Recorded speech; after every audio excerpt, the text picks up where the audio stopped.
नमस्कार विद्यार्थी मित्रांनो, स्वागत आहे तुमचे आपल्या यूट्यूब चॅनलवरती। तर या व्हिडिओमध्ये आपण चालू घडामोडीचे प्रश्न पाहणार आहोत। बोलणारे क्वेश्चन्स आहेत। पहिला प्रश्न पहा, महाराष्ट्र राज्याचे नवीन निवडणूक आयुक्त म्हणून कोणाची निवड करण्यात आली? तर दिनेश वाघमारे यांची निवड करण्यात आलेली आहे नवीन निवडणूक आयुक्त। कोणत्या राज्यात 38व्या राष्ट्रीय क्रीडा स्पर्धांचे आयोजन करण्यात येणार आहे? उत्तराखंड या राज्यामध्ये। पहिली विश्वचषक खो खो स्पर्धा कोठे पार पडली आहे? तर ती नवी दिल्ली या ठिकाणी पार पडलेली आहे।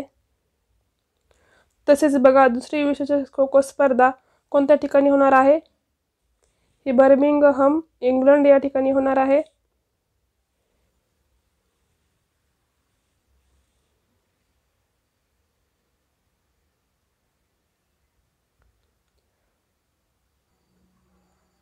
नेक्स्ट क्वेश्चन पहा, भारतीय खो खो महासंघाचे अध्यक्ष कोण आहेत?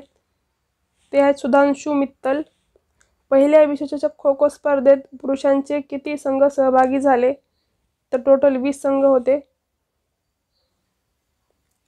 पहिल्या खो खो विश्वचषक स्पर्धेत महिलांचे किती संघ सहभागी झाले होते? 19। मुलांचे 20 आणि मुलींचे 19।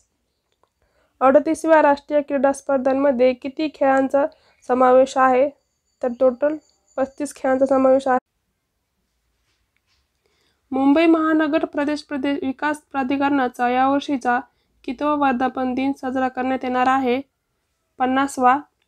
भारतीय प्रतिभूती आणि विनिमय मंडळाच्या सेबी अध्यक्षा कोण आहेत? म्हणजे सेबीच्या अध्यक्षा कोण आहेत? माधवीपुरी बुच। गडचिरोली जिल्ह्याचे पालकमंत्री पद कोणाला देण्यात आले आहे? देवेंद्र फडणवीस। नागपूर व अमरावती जिल्ह्याचे पालकमंत्री पद कोणाला देण्यात आले आहे? चंद्रशेखर बावनकुळे। बीड व पुणे जिल्ह्याचे पालकमंत्री पद कोणाकडे देण्यात आले आहे? तर ते अजितदादा पवार यांच्याकडे देण्यात आलेले आहे।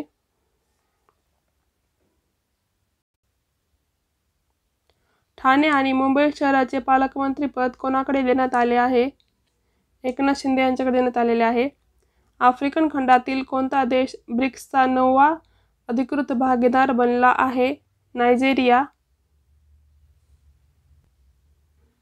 परभणी जिल्ह्याच्या पालकमंत्री म्हणून कोणाची नियुक्ती करण्यात आली आहे? मेघना बोर्डीकर।